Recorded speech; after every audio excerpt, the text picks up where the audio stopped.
ഞാൻ എൻ്റെ കുടുംബത്തിൽ എൻ്റെ അച്ഛൻ്റെയും അമ്മയുടെയും 10 മക്കളിൽ 5ാമനായിട്ട് ഉള്ള ആളാണ്. കുന്നത്തൂർ താലൂക്കിനെ കുറിച്ച് പറയുമ്പോൾ അദ്ദേഹത്തിൻ്റെ വാക്കാണ് ഇന്ന് ഇവിടുത്തെ ഏറ്റവും ഒടുവിലത്തെ വാക്ക്. വളരെ ചെറിയ കാലഘട്ടത്തിൽ തന്നെ അദ്ദേഹം ഈ മേഖലയിൽ തന്നെ ആണ് സഞ്ചരിച്ച് തുടങ്ങിയത്. എൻ്റെ ഭാര്യയുടെ അച്ഛൻ്റെ ഏറ്റവും അടുത്ത സുഹൃത്ത് അതിലെ പ്രൊഫസറായിട്ട് തന്നെയാണ് അദ്ദേഹം റിട്ടയർ ചെയ്യുന്നത്. ഒരു വകുപ്പിൻ്റെ തന്നെ മേധാവിയായിട്ട് ഇവിടെ പല തരത്തിലുള്ള ആദരവുകളും അന്നും അദ്ദേഹത്തിന് കിട്ടുന്ന ആദരവുകൾ ഇവിടുത്തെ വലിയ വലിയ ആളുകൾ പലരും അദ്ദേഹത്തിൻ്റെ വിദ്യാർത്ഥികളാണ്. വളരെ ആരോടും ശോഭിക്കാത്ത, എല്ലാവരെയും സ്നേഹിക്കുന്ന, അപ്പോൾ നമ്മുടെ ആ ഒരു സനാതന ധർമ്മം എന്താണോ അതേപോലെ ജീവിതം അനുഷ്ഠിക്കുന്ന ഒരു വ്യക്തിയാണ്. ഈ വീട് ഒരു ആശ്രമം പോലെയാണ്. സാറിൻ്റെ മനസ്സിന് ഇംഗിതത്തിനനുസരിച്ച് ഈ കാര്യങ്ങളെല്ലാം നടത്തിക്കൊണ്ടു പോകുന്ന അമ്മയാണ് ഇവിടെയുള്ളത്. എൻ്റെ കുടുംബം ഒരു കാർഷിക കുടുംബമാണ്. കുറേ പശുക്കളുണ്ട്, കുറേ നിലവും പുരകളും ഒക്കെ ഉണ്ട്. അതിൽ കാർഷിക വൃത്തി ആയിരുന്നു എൻ്റെ അച്ഛനും അമ്മയും ഒക്കെ പിറന്നു വന്നത്.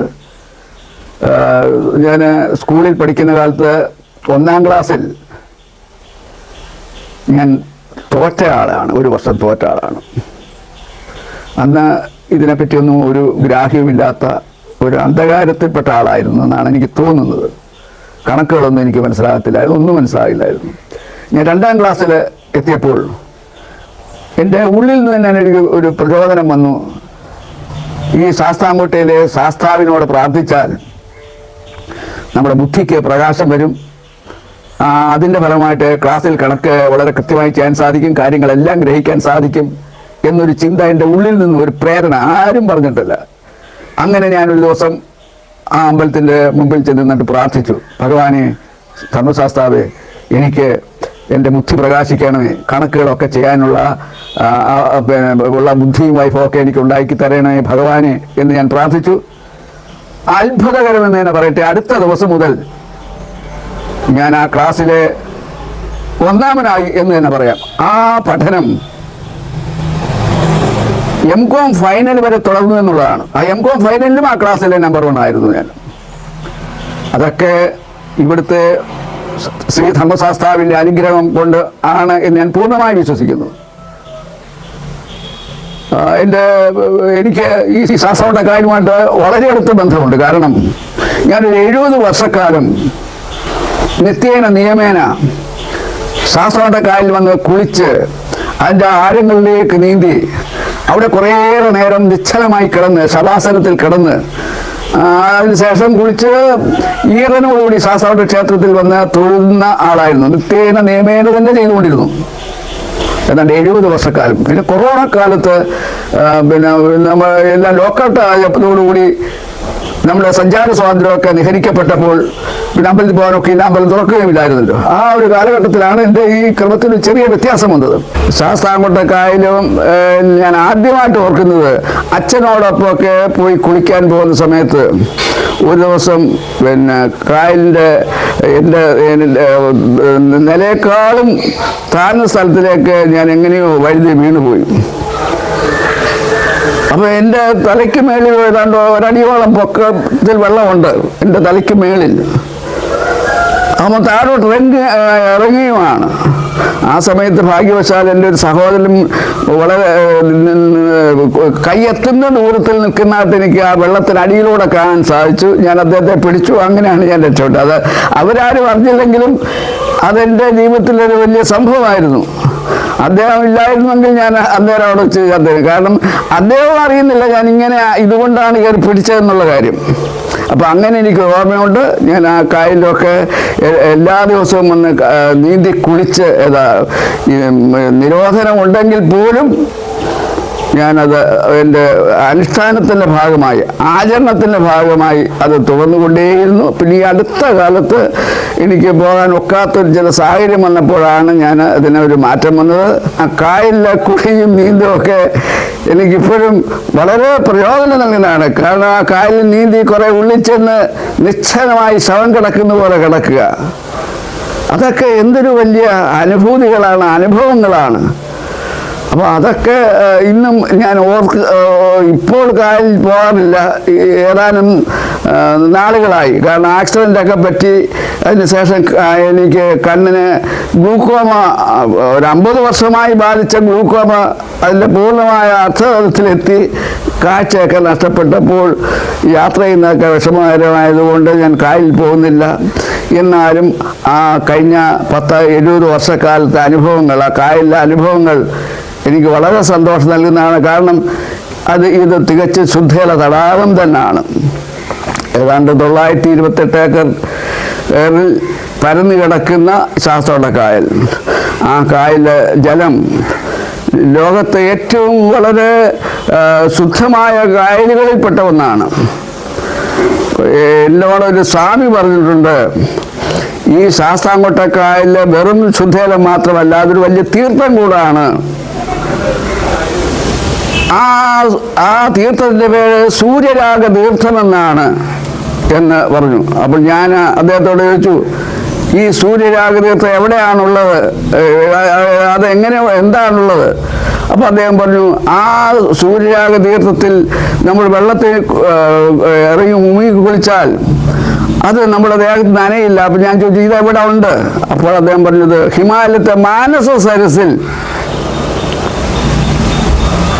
ഈ സൂര്യരാഗ തീർത്ഥമാണ്. ഞാൻ ചോദിച്ചു, അതിൻ്റെ പ്രത്യേകത എന്താണ്? ആ സൂര്യരാഗ തീർത്ഥത്തിൽ മുങ്ങിക്കുളിച്ചാൽ ആ മുങ്ങിട്ടിണീക്കുമ്പോൾ ദേഹത്ത് ഒരു തുള്ളി വെള്ളം പോലും കാണത്തില്ല. അത് ഉടനെ ഇവാപ്പറേറ്റ് ചെയ്ത് പോയിരിക്കും.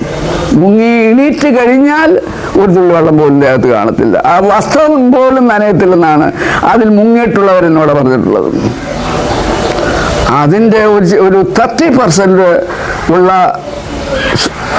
പ്രത്യേകത ശാസ്താംകോട്ട കായലിനുണ്ടെന്നാണ്. ഈ ശാസ്താംകോട്ട കായലും മുങ്ങിയിട്ട് കയറിയാൽ ഒരു 2-3 മിനിറ്റ് കൊണ്ട് ശരീരപൂരൽ അത് ഉണങ്ങിയിരിക്കും. അത് ആ സൂര്യരാഗത്തിൻ്റെ തീർത്ഥം കൊണ്ടാണ് പറയപ്പെടുന്നത്. രണ്ടായാലും ഈ സൂര്യരാഗ തീർത്ഥമായ ശാസ്താംകോട്ട കായലിൽ ഒരു 70 വർഷക്കാലം എനിക്ക് നിയമേന, ഞാൻ ഇതിനൊക്കെ വലിയ നിഷ്ഠയുള്ള ആളാണ്. ഞാൻ മുമ്പേ പറഞ്ഞതുപോലെ കോളേജിൽ പഠിപ്പിക്കുന്ന കാലത്ത് എത്രയോ വർഷങ്ങളായി 3 മണിക്ക് എണീക്കുമായിരുന്നു. 3 മണിക്ക് എണീറ്റ് ജപവും ധ്യാനവും ഒക്കെ നടത്തുന്ന ആളായിരുന്നു ഞാൻ. എന്നിട്ട് ആ ജപവും ധ്യാനവും ഒക്കെ നടത്തി കഴിഞ്ഞിട്ട് കായലിലേക്ക് ഒരു ഓട്ടമാണ്. ഏതാണ്ട് 1 കിലോമീറ്ററിലധികം ദൂരമുണ്ട്. ഈ ദൂരം ഏതാണ്ട് 69-70 വയസ്സായപ്പോൾ ഞാൻ ഓടുമായിരുന്നു ഇത്രയും ദൂരം. എന്നിട്ടാണ് കായലിലിറങ്ങി നീന്തുന്നതും വെള്ളത്തിൽ പോയി കിടക്കുന്നതും ഒക്കെ തന്നെ. അങ്ങനെയൊക്കെ. അതുകൊണ്ട് എൻ്റെ ജീവിതത്തിൻ്റെ പ്രത്യേകത എന്താണ്? രാവിലെ തന്നെ എൻ്റെ 4 ബാറ്ററികളും പൂർണ്ണമായും ചാർജ് ചെയ്യപ്പെടുമായിരുന്നു. കാരണം കായലിൽ വന്ന് നീന്തി കുളിച്ച് അതുകൂടി ശരീരത്തിന് നല്ല വ്യായാമം കിട്ടുന്നു. അതുപോലെ ജപധ്യാനാദികൾ കൊണ്ട് എൻ്റെ മനസ്സിന് നല്ല വ്യായാമം കിട്ടുന്നു. അമ്പലത്തിൽ കയറി തൊഴുത് ഒക്കെ വരുമ്പോൾ എൻ്റെ ആത്മീയതയ്ക്ക് ഒരു പൂർണ്ണത വരുന്നു. അങ്ങനെ ശരീരത്തിൻ്റെയും മനസ്സിൻ്റെയും ബുദ്ധിയുടെയും ആത്മീയതയുടെയും ബാറ്ററികൾ 4ഉം ഒരുപോലെ ചാർജ് ചെയ്യുന്ന ഒരു ജീവിതക്രമമായിരുന്നു എനിക്കുണ്ടായിരുന്നത്. അതുകൊണ്ട് തന്നെയാണ് ഞാൻ 70 വയസ്സ് വരെ എനിക്ക് യാതൊരു രോഗവുമില്ലാതെ ആസ്പത്രി എന്താണെന്ന് അറിയാതെ, മരുന്ന് എന്താണെന്ന് അറിയാതെ ജീവിക്കാൻ സാധിച്ചത്. അപ്പം അങ്ങനെയുള്ള ഒരു ജീവിതചര്യയുള്ള ആളായത്. പക്ഷേ നിർഭാഗ്യവശാൽ അല്ലെങ്കിൽ വിധിവശാൽ എന്നാണ് പറയണം, 2 ആക്സിഡന്റ് ഉണ്ടായി. തുടർന്ന് കിട്ടിയ ആധുനിക ചികിത്സയുടെ ഫലമായിട്ടാണ് എനിക്ക് ഷുഗറും കൊളസ്ട്രോളൊക്കെ ഉണ്ടായിട്ടുള്ളത്, പ്രഷറൊക്കെ ഉണ്ടായിട്ടുള്ളത്. അപ്പം ഇതിനൊക്കെ കഴിഞ്ഞ് നമുക്ക് ജീവിതത്തിൽ ഈ ആത്മീയത കൊണ്ടും എൻ്റെ ജീവിതശൈലി കൊണ്ടും എനിക്കൊരു ദുഃഖവും തോന്നുന്നില്ല.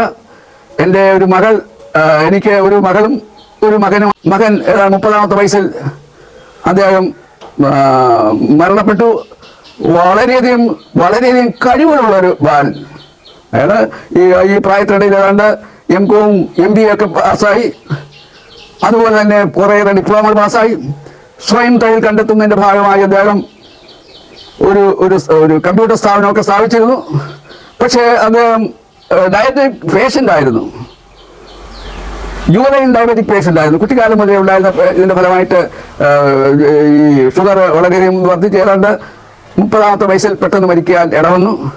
അതിനിടയിൽ തന്നെ അദ്ദേഹം പിന്നെ ഈ ഡയബറ്റിക് പേഷ്യൻസിൻ്റെ ഒരു ഇൻ്റർനാഷണൽ സംഘടനയുണ്ട്, അഖില ലോക സംഘടനയുണ്ട്. അതിൽ ഒരു സജീവ പ്രവർത്തകനായിട്ട് മാറി. അഖില ലോക സംഘടനയുടെ ഒരു സമ്മേളനം ആസ്ട്രേലിയയിൽ വെച്ച് കൂടി. ആ സമ്മേളനത്തിൽ അദ്ദേഹം ഇന്ത്യ പ്രദാനം ചെയ്ത് രണ്ടുപേര് പോയി. ഗുജറാത്തിലെ സാക്ഷാൽ ഗാന്ധി കുടുംബത്തിലെ ഒരു കൊച്ചുമകനും എൻ്റെ മകനുമായിരുന്നു അന്ന് ഇന്ത്യയെ പ്രതികരിച്ച് ആസ്ട്രേലിയയിലെ മെൽബോണിൽ വെച്ച് കൂടിയ അന്തർദേശീയ സമ്മേളനത്തിൽ പങ്കെടുത്തത്. ആ പങ്കെടുത്തത് അന്ന് ലോകത്തെ പല രാജ്യങ്ങളിൽ നിന്നും അതിനകത്ത് ഡെലിഗേറ്റ്സ് എത്തിയിരുന്നു. അവിടെ മുമ്പിൽ ഇയാളുടേതായിട്ടുള്ള ബ്രേക്ക് ഡാൻസും മാജിക്കും മോണാറ്റും ഒക്കെ വളരെ പ്രഗത്ഭമായ നിലയിൽ അവതരിപ്പിക്കാൻ സാധിച്ചു. ആ വന്ന ഡെലിഗേറ്റ്സ് പല രാജ്യങ്ങളിൽ നിന്ന് വന്നവർ, അമേരിക്കയിൽ നിന്നും ജർമ്മനിയിൽ നിന്നും ഇംഗ്ലണ്ടിൽ നിന്നും ഫ്രാൻസിൽ നിന്നും റഷ്യയിൽ നിന്നവരൊക്കെ ഇയാളെ ഇന്ത്യൻ മജീഷ്യൻ എന്നാണ് വിളിച്ചത്. Indian magician. അങ്ങനെ വളരെ പ്രസിദ്ധനായിരുന്നു അദ്ദേഹം. തുടർന്ന് അടുത്ത വർഷം കാനഡയിൽ വെച്ച് കൂടുന്ന അന്തർദേശീയ സമ്മേളനത്തിൽ ഇയാളുടെ പ്രബന്ധം അവതരിപ്പിക്കാൻ ഇയാൾ ക്ഷണിച്ചിരുന്നു. പക്ഷെ വിദേശാല അതിനു മുമ്പ് അദ്ദേഹം ഈ ലോകത്തോട് കടന്നുപോയി. അങ്ങനെ ഈ വർഷം അതിൻ്റെ 10ാം വാർഷികമായിരുന്നു, മരണത്തിൻ്റെ 10ാം വാർഷികമായിരുന്നു. അതങ്ങനെ എൻ്റെ മകൾ അവരിന്ന് അവർ വെറ്ററിയിലായിരുന്നു അവർ പോസ്റ്റ് ഗ്രാജുവേഷൻ വരെ എടുത്തത്. അതിനുശേഷം ലോകപ്രസിദ്ധമായ ഫിൻലാൻഡ് യൂണിവേഴ്സിറ്റിയിൽ നിന്നും അവർ ജീൻസിനെ പറ്റിയുള്ള പഠനത്തിൽ PhD എടുത്തു. 7 വർഷത്തെ സുദീർഘമായ പഠനത്തിന് ശേഷം PhD എടുത്തു.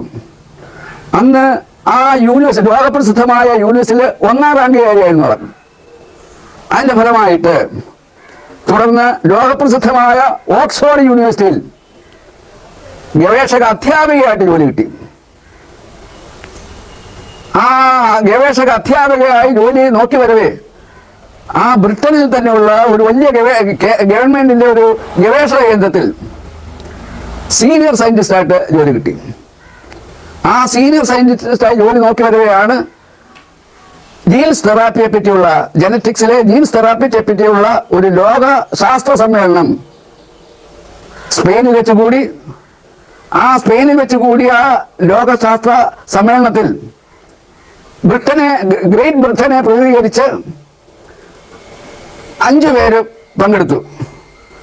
അങ്ങനെ ഗ്രേറ്റ് ബ്രിട്ടനെ പ്രതിനിധീകരിച്ച് 5 പേര് പങ്കെടുത്തതിൽ ഒരാൾ എൻ്റെ മകളായിരുന്നു. അവർക്ക് ആ ലോകശാസ്ത്ര സമ്മേളനത്തിൽ വളരെ പ്രസിദ്ധങ്ങളായ ചില പ്രബന്ധങ്ങൾ അവതരിപ്പിക്കാൻ സാധിച്ചു. ഇനി അടുത്ത വർഷം അത് അമേരിക്കയിൽ വെച്ച് കൂടുന്നുണ്ട്. അമേരിക്കയിൽ വെച്ച് കൂടുന്ന ആ സമ്മേളനത്തിലും ബ്രിട്ടന്റെ പ്രതിനിധിയായി പങ്കെടുക്കാൻ സാധിക്കുന്ന ഒരു ശാസ്ത്രജ്ഞയാണ് എൻ്റെ മകൾ. അങ്ങനെ അവർ ആ നിലയിൽ വളരെ പ്രസിദ്ധയാണ്. അപ്പം അങ്ങനെയൊക്കെയുള്ള ഒരു കുടുംബ പശ്ചാത്തലവും, അതുപോലെ എൻ്റെ കുടുംബത്തെ പറ്റി ഞാൻ പറഞ്ഞല്ലോ. എൻ്റെ അമ്മയുടെ മക്കൾ, ആ മക്കളായിട്ട് 4 പേർ അക്കാലത്ത് M.Com ഉണ്ടായിരുന്നു. ഞങ്ങൾ 4 പേർ, അതിൽ 3 പേരും കോളേജ് പ്രൊഫസർമാരായിട്ട് റിട്ടയർ ചെയ്തു. ഒരാൾ ഇൻഷുറൻസിൽ ഡിവിഷൻ മാനേജറായിട്ട് റിട്ടയർ ചെയ്തു. 4 പേര്. പിന്നെ 10 പേരുണ്ടായിരുന്നു ഞാൻ പറഞ്ഞല്ലോ. അങ്ങനെ ഞങ്ങളുടെ കുടുംബം, ഞങ്ങളുടെ അമ്മ പ്രസവിച്ചുണ്ടായ മക്കളും കൊച്ചുമക്കളുമായി വിദ്യാഭ്യാസപരമായും ചിന്താപരമായും ജീവിതപരമായും അങ്ങനെ ഒരു സന്തുഷ്ടമായ കുടുംബ പശ്ചാത്തലത്തിൽ ഞാൻ ജീവിക്കുന്നു. ഇത്രയൊക്കെ നേരം ക്ഷമാപൂർവം കേട്ടുകൊണ്ടിരിക്കുന്ന എൻ്റെ ബഹുമാന്യരായിട്ടുള്ള പ്രേക്ഷകർക്ക്, ശ്രോതാക്കൾക്ക് എൻ്റെ പ്രണാമങ്ങൾ അർപ്പിച്ചുകൊണ്ട് നിർത്തുന്നു. ജയ് ഹിന്ദ്.